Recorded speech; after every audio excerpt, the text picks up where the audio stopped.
Lysosome protein targeting में हमें क्या करना है, जो भी प्रोटीन को हमें लाइसोसोम में टारगेट करवाना होता है उसमें सबसे पहले हमको उसमें मैनोज पहली चीज़ उसमें सिग्नल होना चाहिए। उसमें हम इसको सिग्नल इसलिए बनवाते हैं क्योंकि अगर हमने सिग्नल नहीं बनवाया तो यहाँ पर नीचे जाकर गोल्जी उसका जो रिसेप्टर है वो रिकॉग्नाइज नहीं कर पाएगा। तो सबसे पहले हमको इसके अंदर सिग्नल बनवाना पड़ेगा सो दैट उसको ये मालूम चल जाए कि गोल्जी में जब इसकी मॉडिफिकेशन हो तो उसको ये मालूम चल जाए कि इसको कहाँ जाना है। तो हम सबसे पहले हम ईआर में देखेंगे कि जो हमारा ईआर था उसमें जो भी हमारा ओलिगोसैकेराइड था, वो ओलिगोसैकेराइड जो हमें लाइसोसोम में ले जाना होता है उसका सीक्वेंस की अभी हम बात करेंगे सिर्फ। तो यहाँ पे क्या होगा, आपकी प्रोटीन चेन होगी जो भी हमारी लाइसोसोम में भेजनी होती है। ये जो प्रोटीन चेन होती है इसमें क्या होता है, अमाइनो एसिड अटैच होता है। यहाँ पे जो अमाइनो एसिड होता है वो होता है एस्पार्जिन।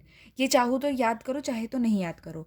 तो ये जो एन एस्पार्जिन जो होता है उसी से अटैच होता है मैनोज। तो यहाँ पे क्या होता है, 8 मैनोज अटैच होते हैं। ठीक है, ये ओलिगोसैकेराइड की चेन हो गई, ये आपका अमाइनो एसिड हो गया, और ये इससे अटैच क्या होते हैं, 8 मैनोज होते हैं। वहीं पे क्या होता है, अब ये यही सीक्वेंस जो होता है ईआर से अब जाएगा आपका गोल्जी नेटवर्क में।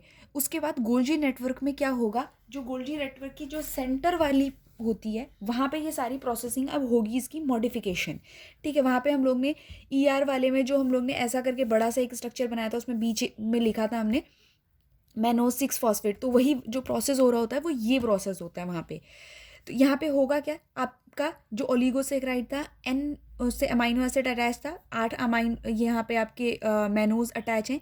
यहाँ पर सबसे पहले क्या होगा, ये पूरा प्रोसेस याद करने की ज़रूरत नहीं है, यहाँ पे सिंपली मैं पहले एक्सप्लेन कर दे रही हूँ कि ये जो 8 मैनोज हैं यहाँ पे क्या होगा, एन एसिटाइल ग्लूकोसामाइन ट्रांसफरेज की हेल्प से, और यूडीपी जो है उसके साथ अटैच होगा क्या, एन एसिटाइल ग्लूकोसामाइन। यूडीपी इस एन एसिटाइल ग्लूकोसामाइन को लेके आएगा। ये एन एसिटाइल ग्लूकोसामाइन इसके जो 8वां मैनोज होता है, 8th मैनोज, उस पर अटैच हो जाएगा। यहाँ पे देख रहे हैं हम, यहाँ पे डाई फॉस्फेट है, यहाँ पे मोनोफॉस्फेट है। तो इसका मतलब in this process it is also donating phosphate group. हमें सिर्फ मैनोज 6 फॉस्फेट इसको बनाना है। ठीक है, हमें ये वाला प्रोडक्ट एन ग्लूकोसामाइन जो है एसिटाइल ग्लूकोसामाइन, ये हमें नहीं चाहिए होता है। तो अब हम इसका जब ये इससे अटैच हो जाएगा इसके 8th मैनोज से, तो इसका जो ये वाला ग्रुप है एन एसिटाइल ग्लूकोसामाइन, इसको हम रिमूव कर देंगे। तो रिमूव करने के लिए हमें दूसरा एंजाइम चाहिए होता है, वो होता है फॉस्फोईस्टरेज, फॉस्फोडाईईस्टरेज।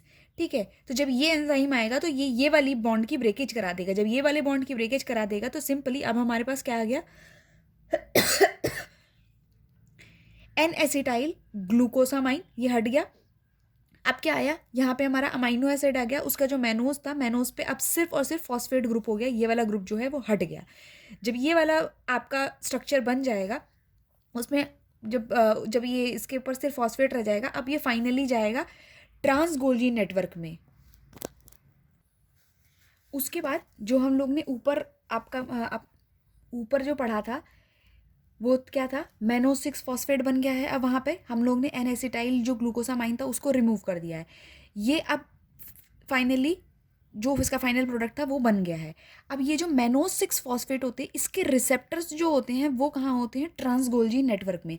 हमें इस रिसेप्टर को ये जो सिग्नल है ये रिसीव कर ले, इसीलिए हम लोग को इस पर मैनोज 6 फॉस्फेट बनाना था। जब इसको ये सिग्नल मिल जाएगा कि हाँ ये वाला आपका प्रोटीन मॉलिक्यूल आ गया है और इसको लाइसोसोम में भेजना है, तो सबसे पहले क्या होगा, इसमें वेसिकल बनने की फॉर्मेशन होगी। तो सबसे पहले एडाप्टर प्रोटीन आएंगे, ये जो ब्लू कलर से दिख रहे हैं। उसके बाद फिर उसके ऊपर क्लेथरिन कोटिंग होती है।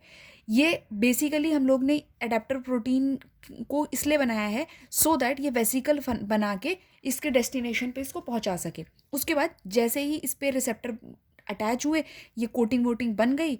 कोटिंग बनने के बाद यहाँ पर ये वेसिकल्स की इस तरीके से फॉर्म ले लेगा। यहाँ पे सबसे पहले हमारा प्रोटीन था, उसके बाद हम लोग की एडाप्टर की प्रोटीन थी, उसके ऊपर क्या थी, क्लैथरिन की कोटिंग थी। फिर ये पूरा वेसिकल जो है वो फ्यूज़ हो जाता है किससे, एंडोप्लाज्मिक एंडोजोम से। यहाँ पे क्या होगा, जब ये एंडोजोम से अटैच होगा तो ये जो पूरा बबल है यहाँ से प्रोटीन अंदर चला जाएगा। सिर्फ जो प्रोटीन हाइड्रोलेज था वो अंदर चला जाएगा, बाकी सारे जितने भी इसकी ये कोटिंग वोटिंग है वो सारी बाहर ही रहेगी। बट ऐसा होता क्यों है कि अंदर ये डिफ्यूज़ नहीं होती? उसका रीज़न ये होता है कि जो गोल्जी होती है वहाँ पे तो पीएच जो होता है वो 6.5 टू 7 होता है, ठीक है। लेकिन एंडोसोम में पीएच जो होता है वो थोड़ा एसिडिक हो जाता है। क्यों? क्योंकि इसके पास हाइड्रोजन पंप होते हैं, वहाँ से हाइड्रोजन कंटिन्यूअसली पंप हो रहे होते हैं, तो इसका पीएच जो होता है वो एसिडिक थोड़ा ज़्यादा होता है। इसका लगभग 6 पीएच होता है। तो वो पीएच एसिडिक होने की वजह से, एसिडिक पीएच होने की वजह से यहाँ पे सिर्फ और सिर्फ आपका प्रोटीन आया और बाकी सारे जो है वो वापस चले गए। लेकिन हम लोग को इसके साथ जो ये रिसेप्टर आ गया है इसको हमने वापस भेजना है, तो ये नॉर्मल इसी के थ्रू, प्रोसेस के थ्रू नहीं जाएगा। रिसेप्टर के लिए हमको रेट्रोमर प्रोटीन चाहिए होता है। जैसे ही रेट्रोमर की कोटिंग होती है और फिर ये वेसिकल जो होता है बनेगा और ये वापस से फ्यूज़ हो जाएगा दोबारा से नया वेसिकल बनने के लिए, तो वहाँ पे कोई मेम्ब्रेन की लॉस भी नहीं होगी। उसके बाद फिर ये जो एंडोसोम बना है जिसमें ये प्रोटीन है, ये प्रोटीन क्या करेगा, ये फ्यूज़ हो जाएगा ये वाला एंडोसोम जिसके पास ये हाइड्रोलेज प्रोटीन है, किससे? लाइसोसोम से।